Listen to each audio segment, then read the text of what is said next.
Hello and welcome to Weekend Wisdom. Every weekend, creatingafamily.org posts these episodes to answer your pressing questions about adoption, foster care, and kinship care. We love digging through our archives and pulling up practical help that will strengthen your family from our expert-based interviews and other content that we create every week for you. We hope that these answers will strengthen and support your family, and we look forward to hearing from you. My name is Tracy Whitney, and I'm the host of this podcast and our other hour-long expert-based interview podcast that drops on Wednesdays. So if you have a question about adoption, foster care, or relative caregiving, either because of something you heard on one of our podcasts or something that your family is experiencing, we would love for you to send those questions to info@creatingafamily.org. We'll look over our archives, we'll look over other content that we create, and we will put together some information, and hopefully yours will make it to one of our weekly episodes. Today's question is kind of close to home for me. I am a recovering people pleaser, and so I'm going to read the question from Marilyn, and we're going to try and help her out. So, how should I deal with an adoptive child who has a people-pleasing personality? I want to prevent or help her prevent the anxiety that comes with that, but I'm not quite sure how. So, thank you for listening over on Spotify, Marilyn. We're glad you found us. And I want to let you know that you're not alone in the struggle of how to support and care for a child who has a people-pleasing tendency. When we are raising kids who are constantly trying to please us or others, whether that's because they're saying yes to everything, or they're trying to avoid conflict at all costs, or they're just used to putting other people's needs first, it's natural for parents and caregivers to worry about that child. It's natural to worry about the damage that it might be doing to them and their identity. It's natural to worry about the anxiety that that child might be feeling that's driving those behaviors, or the anxiety that they feel when they think that they've not pleased the people around them. And so I want to acknowledge that you're not alone, but your feelings aren't uncommon and they're not abnormal. I think it's really important to validate that that is a thing to be concerned about. When you're raising a kid who's also been impacted by trauma or other early life challenges, that anxiety might ramp up a little bit for us as their caregivers and as we're trying to guide them through adulthood or towards adulthood. So it's important to recognize that a child's people-pleasing tendencies or behaviors can come from a few different places. Sometimes it's just a natural part of their temperament, and they're just wired to be more agreeable, harmony-seeking, peace-loving, servant-hearted, those kinds of things. Sometimes it's a survival strategy that they've learned because of the trauma that they've experienced, or the broken relationships that they've experienced, or the loss that they've endured. They've learned somehow in there that being good or being easy or being pleasing to the people around them, particularly the adults, is the safest way for them to keep things safe and comfortable and keep people in relationship with each other. And sometimes it's a mix of both of those things. And varying across the ages and stages of their life, that mix might change. So the good news is that no matter where those behaviors come from, we can support our kids in ways that this tendency doesn't have to be harmful to them, or this tendency doesn't have to be a source of ongoing anxiety for them or for us. And we can also support them in ways that protect them or buffer them from the unsafe situations that that kind of vulnerability might create for them. Here's a few things that we think you might want to try to focus on while you're raising a child who has these people-pleasing behaviors or people-pleasing tendencies. Number one, increase this child's sense of felt safety. Kids who try to please others out of fear need to be reassured consistently and predictably that they are loved and accepted, and that no performance or doing or tasks are necessary for them to gain that love and acceptance and belonging that they're really looking for. So that means that you should be, first of all, letting them know regularly that they are safe with you, even when they say no or when they make a mistake. You should model very calm, non-punitive, non-punishing, regulated responses or reactions when they disagree with you or when they push back, and be as predictable as possible as you can with your routines and your responses so that they know what to expect from you and from the environment around them. A second thing that you can try to do is create lots of opportunities for them to experience success and experience wins. Children who people please often have pretty fragile self-esteem or self-confidence, and you want to build their confidence by offering tasks that you know that they can succeed at, by celebrating effort, not just outcome, and by noticing their small daily accomplishments out loud. Tell them the things that you see that they're doing well. Every little win that they experience and that you acknowledge will tell them that they are capable and that they are valuable, even outside of the times that they are working so hard to please other people. A third thing you can do is to build their confidence and their competence. So you want to, in addition to calling out the good things that you see them doing or learning, you want to encourage them to build skills in areas that they enjoy.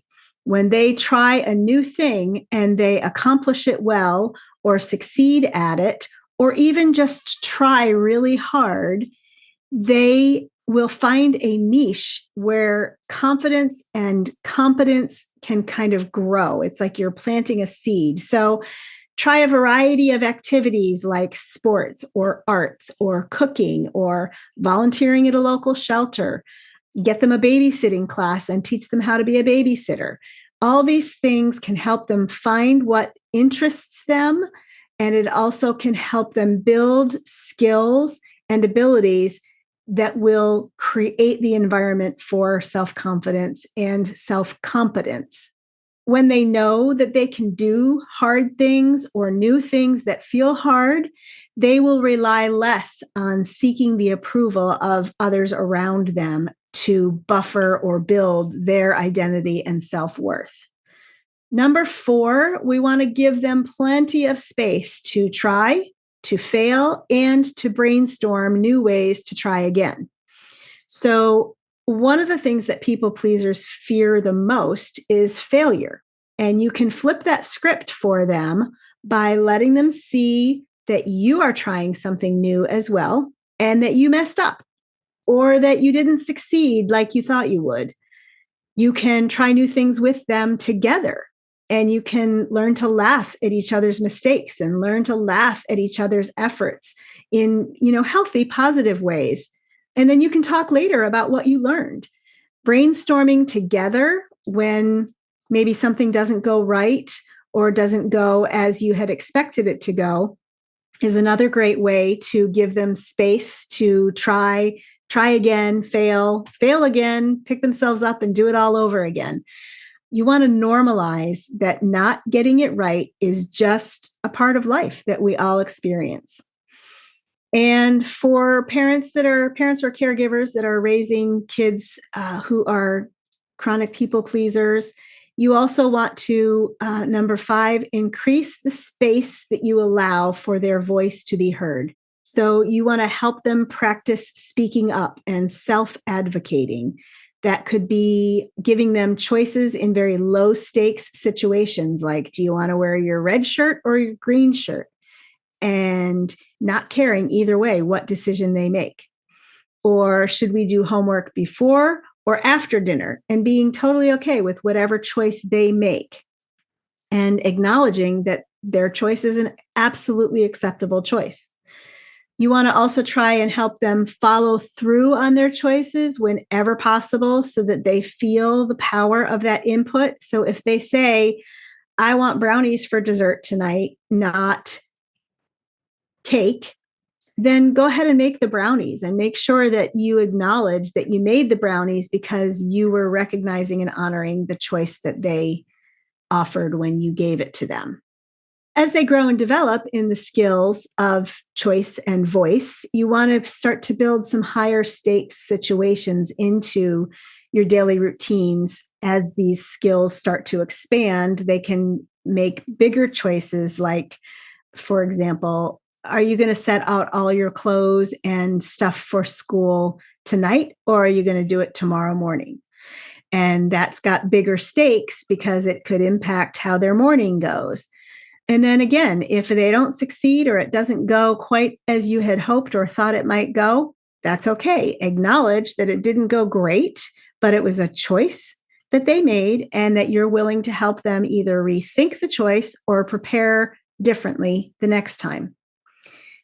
And then whenever you hear them expressing a preference or an opinion, even if it's small, go ahead and call it out. Say, hey, thank you so much for your input. Or, oh, I really hadn't thought about it that way.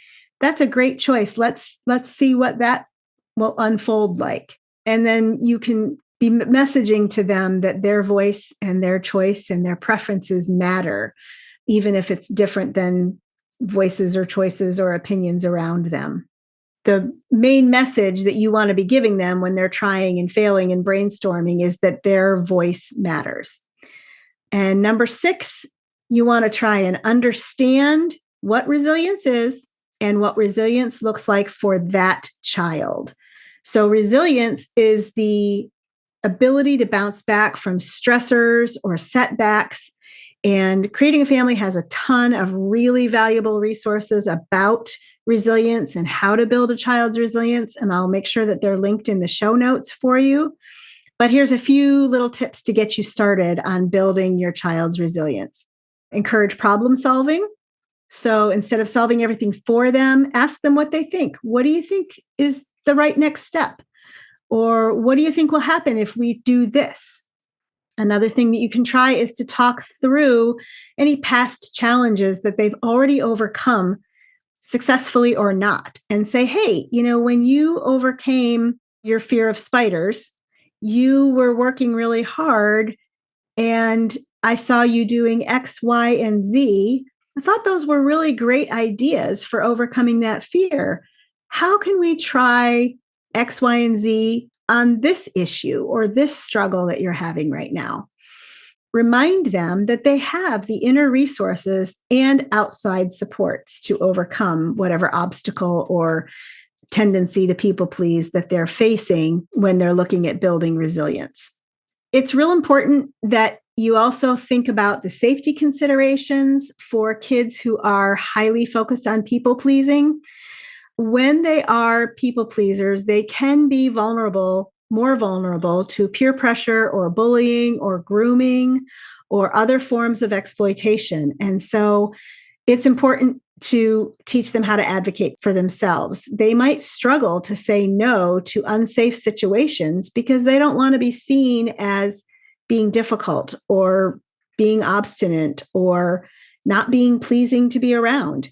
You want to equip them with how to say no or refuse unsafe activities. And you can do that by role playing. You can do it by creating memorized scripts, practicing them together. I think role playing is a lot of fun for the younger kids. Kind of developing some memorized scripts might be helpful for some of the older kids. It's real important to talk about body boundaries, about consent, and about healthy relationships as a way to buffer them from unsafe choices. And always reinforce that they can come to you no matter what, without any fear of getting in trouble. They don't have to worry about pleasing you. They have to worry about keeping themselves safe. And if something doesn't feel right, they should say so. Whether people pleasing is your child's natural tendency, or it's a learned survival skill, or some combination of both of those things, the goal is not to erase it.